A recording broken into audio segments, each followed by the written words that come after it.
কাবুলি চাওয়ালটা আমি বাইনে ফেললাম। চলুন রেসিপিটা বাইনে ফেলি। রেসিপিটা বানাবার জন্য এখানে লাগছে চাল বাসমতি, ছোলার ডাল, সাথে থাকছে পটল আর বেগুন। কাবুলি চাল বানাবার জন্য ডালটাকে সেদ্ধ করে নেব। তেল দেবো, গোটা গরম মশলা, তেজপাতা দেবো তেলের ওপরে, আদা রসুনের পেস্ট দেবো, গোটা কাঁচা লঙ্কা দেবো, লঙ্কার গুঁড়ো দেবো, হলুদের গুঁড়ো দেবো, জিরে মিক্স করা আছে দেবো,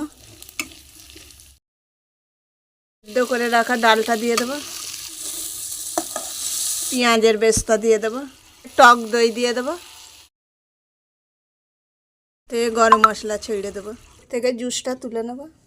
জুসটা তুলে নিলাম, ধনে পাতা কুচি ছড়িয়ে দেবো, লেবুর রস দিয়ে দেবো, ভাতটা হবার জন্যে গোটা গরম মশলা দেবো, তেজপাতা দেবো, লবণ দেবো, দিয়ে রাখা চালটা দিয়ে দেবো। 2 চামচ মতন পাউডার দুধ আছে, এটাকে জল দিয়ে গুলে নেবো। দুধের মধ্যেই ফুড কালারটা দিয়ে দেবো। ভাতটাকে ছাঁকনি দিয়ে ছেঁকে নেবো। এই চাওয়ালটা সাজাবার জন্য নিচে ঘি দেবো, ভাত দিয়ে দেবো, দুধ দিয়ে যে জাফরানটা গুলেছিলাম ওইটা দিয়ে দেবো, ওপর থেকে পেঁয়াজের বেস্তা ছড়িয়ে দেবো, ঘি দিয়ে দেবো, জুসটা দিয়ে দেবো, জাফরান আর দুধের মিশ্রণটা দিয়ে দেবো, পেঁয়াজের বেস্তা দিয়ে দেবো। কাবুলি চাওয়ালটা সাজিয়ে নিলাম, অল্প বিরিয়ানির মশলা ছড়িয়ে দেবো, উপর থেকে অল্প গোলাপ পানি দিয়ে দেবো।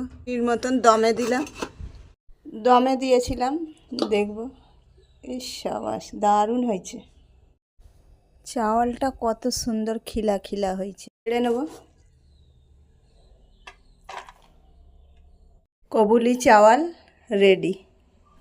রেসিপিটা প্রথম থেকে শেষ পর্যন্ত দেখো, আশা করছি ভালো লাগবে। আর এই চ্যানেলটাকে বেশি বেশি করে শেয়ার করে দাও। দেখতেও যেমন, স্বাদও তেমন, সেই পুরনো দিনের স্বাদ।